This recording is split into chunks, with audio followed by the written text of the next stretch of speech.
ସୁଜାତା ଆଜି ଦଳରେ ଯୋଗଦେବା ଯୋଗୁ ଦଳର ଗୋଟେ ଆଭ୍ୟନ୍ତରୀଣ ଶକ୍ତି ବୃଦ୍ଧି ହେବ ବୋଲି ମୋର ବିଶ୍ୱାସ ଅଛି।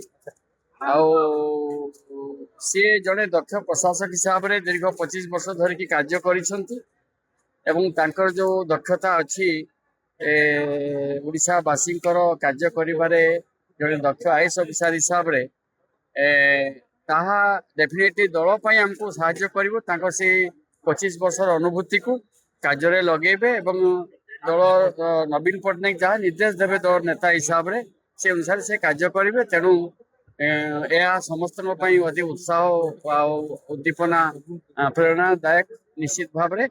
ଏବଂ ଯୋଉ ଆଭ୍ୟନ୍ତରୀଣ କିଛି ଯଦି ସମସ୍ୟା ଅଛି ତାକୁ ଖୁବ ଶୀଘ୍ର ସର୍ଟ ଆଉଟ୍ ହେଇଯିବ ଏବଂ ଦଳ ୱାନ୍ ଆଣ୍ଡ ୟୁନାଇଟେଡ୍ ଏଇ ଭାବରେ କାର୍ଯ୍ୟ କରିବ। ସମସ୍ତ ମନ ମିଶିକିରି କାର୍ଯ୍ୟ କରିବେ ଭବିଷ୍ୟତ ପାଇଁ ସମସ୍ତେ ମନମିଶି କାର୍ଯ୍ୟ କରିବେ, କାରଣ ଆମର ଶତ୍ରୁକୁ ସମ୍ମୁଖୀନ ହେବା ପାଇଁ ଆମର ଶକ୍ତି ଏକଜୁଟ ହବା ଦରକାର ଅଛି। ଦଳ ନେତୃତ୍ୱ ଜିନିଷ ଅଲଗା ଆଉ କାହାର ଧର୍ମ ପତ୍ନୀ ସେ ଜିନିଷ ଅଲଗା। ଅନେକ ସମୟରେ ବ୍ୟକ୍ତିର ତ୍ୟାଗ ବ୍ୟକ୍ତିର ସେବା ସଂଗଠିତ କରିଥାଏ ପ୍ରଶାସନକୁ, ବ୍ୟକ୍ତିକୁ, ସଂଗଠନକୁ ଏବଂ ଦଳୀୟ କାର୍ଯ୍ୟକ୍ରମକୁ।